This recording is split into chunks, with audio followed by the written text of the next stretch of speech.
श्री शिवाय नमस्तुभ्यम दोस्तों।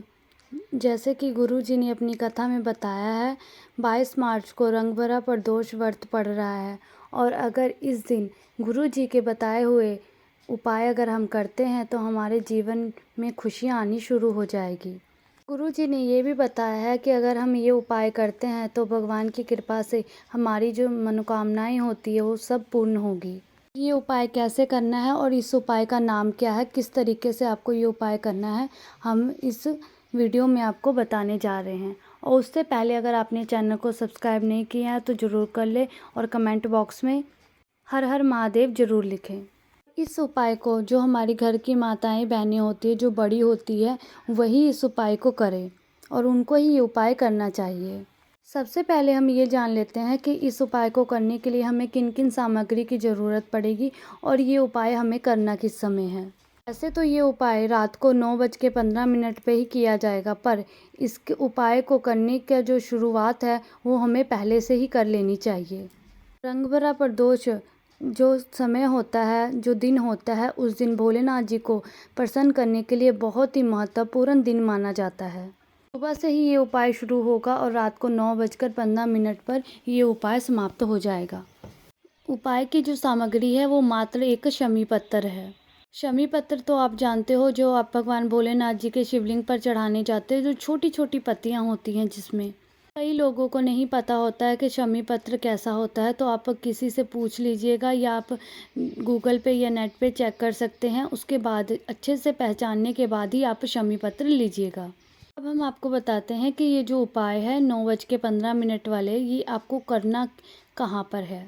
ये उपाय को कहीं पे और जाने की ज़रूरत नहीं है। ये वाला जो उपाय है बहुत अच्छा उपाय है, इसको आप अपने घर पर ही कर सकते हैं। गुरु जी ने अपनी कथा में बताया है कि ये ज़रूरी नहीं है आप शिव मंदिर में जाके ही उस उपाय को करो, आप चाहे तो घर पर ये उपाय को कर सकते हैं। कि वह घर में कोई भी शिवलिंग हो, छोटे से छोटा शिवलिंग हो या बड़े से बड़ा शिवलिंग हो, आप कहीं पर भी ये उपाय कर सकते हैं। चाहे वो पत्थर का शिवलिंग हो, नम्रता का शिवलिंग हो या कोई भी धातु का शिवलिंग हो, आप ये उपाय कर सकते हैं। अगर ये उपाय आप रंग भरा प्रदोष व्रत वाले दिन करते हो तो इसका आपको बहुत ही लाभ प्राप्त होगा, आपको उसका फल जल्द ही मिलेगा। हम समझेंगे कि ये इस उपाय को हमें करना कैसे है, किस तरीके से करना है, कि अगर हमारे मन में कोई कामना है, कोई इच्छा है, तो वो किस तरीके से पूरी हो सकती है। आपको जैसे पता ही लग गया होगा, जहाँ पे शिव जी का मंदिर है वहाँ पे आप नहीं भी जा सकते हो, आपको अपने घर पे शिवलिंग के पास भी ये उपाय आप कर सकते हैं। इस उपाय को करने के लिए आपको पहले से ही एक शमी पत्र तैयार करके रख लेना है। इस बात का आप जरूर ध्यान रखिएगा कि शुद्धता के साथ ही आप इस उपाय को करें। सुबह के समय तो आप स्नान कर लीजिएगा और अगर शाम के समय ये जो उपाय हमने करना है तो अब हाथ मुंह धो करके भी इस उपाय को कर सकते हो। अब लोगों को इसमें भी समस्या आती है कि ये प्रदोष काल का जो समय होता है कब से कब तक का होता है। हम आपको बता दें, जो प्रदोष काल का समय होता है वो 6 बजे से लेकर के 7 बजे के बीच में होता है, उसको ही प्रदोष काल का समय कहा जाता है।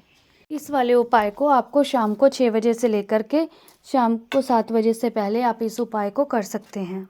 मान लीजिए अगर आपके पास प्रदोष काल में समय नहीं है, आप कहीं गए हुए हो या ऑफिस से नहीं आए हो, तो उसके बाद भी आप ये वाला उपाय कर सकते हैं। क्योंकि उपाय को करने के लिए आपका मन शुद्ध होना चाहिए, आपका मन साफ होना चाहिए और आपके दिल में श्रद्धा होनी चाहिए। शाम के समय हाथ मुंह धो करके आप आ जाना जहाँ पर आपने पूजा करनी है, आपके घर के मंदिर में या शिवलिंग के पास। और उपाय करने के लिए बस एक शमी पत्र है, वो शमी पत्र को आप अपने घर के मंदिर में लेकर के आ जाना। सबसे पहले आपको आसन लगाकर बैठना है और सीधा उपाय नहीं करने लग जाएगा। पहले आपको शाम के समय जो दीपक जरूर जलाना है। जैसे भी आप शाम के समय आरती करते हो, तुलसी मैया में दीपक लगाते हो, अपने घर के मंदिर में दीपक लगाते हो, वो सब आपको दीपक लगा लेना है। आप जब अपने घर में दीपक बाती कर लेते हो, तुलसी मैया को भी दीपक दिखा देते हो, वहाँ पे रख देते हो, उसके बाद आपने ये वाला उपाय करना है।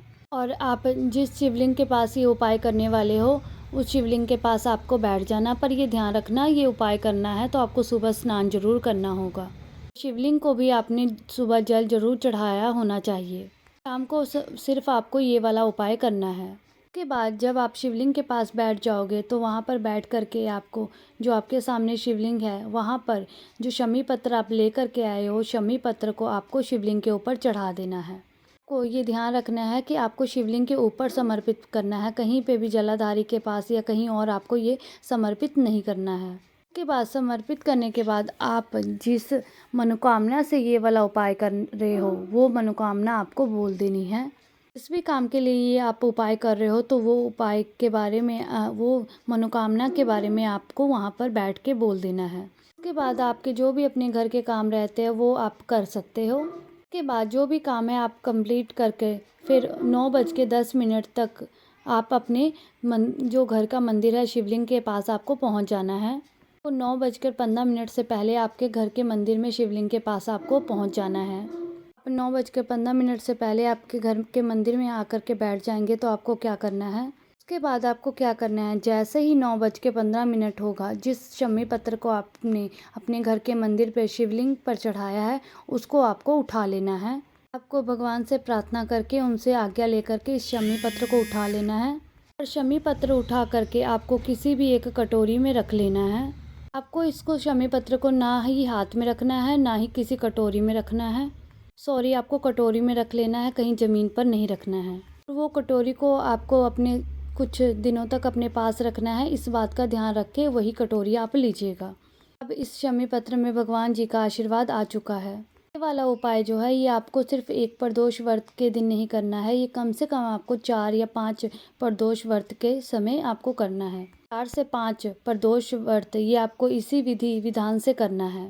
ध्यान रखिएगा, जब भी ये आपको उपाय करना है इसी तरीके से करना है और प्रदोष काल के समय ही करना है। जब आप प्रदोष जैसे एक प्रदोष व्रत कर लिया तो उस कटोरी में एक शमी पत्र रख लिया, उसी तरीके से आके जितने भी प्रदोष व्रत करेंगे इसी कटोरी में आपको रखना है शमी पत्र।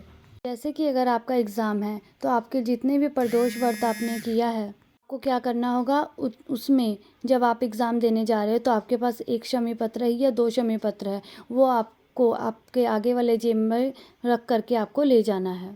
जिस काम के लिए आप इस उपाय को कर रहे हो या एग्ज़ाम के लिए या कोई इंटरव्यू के लिए देखेंगे आप, वो उपाय ज़रूर होगा।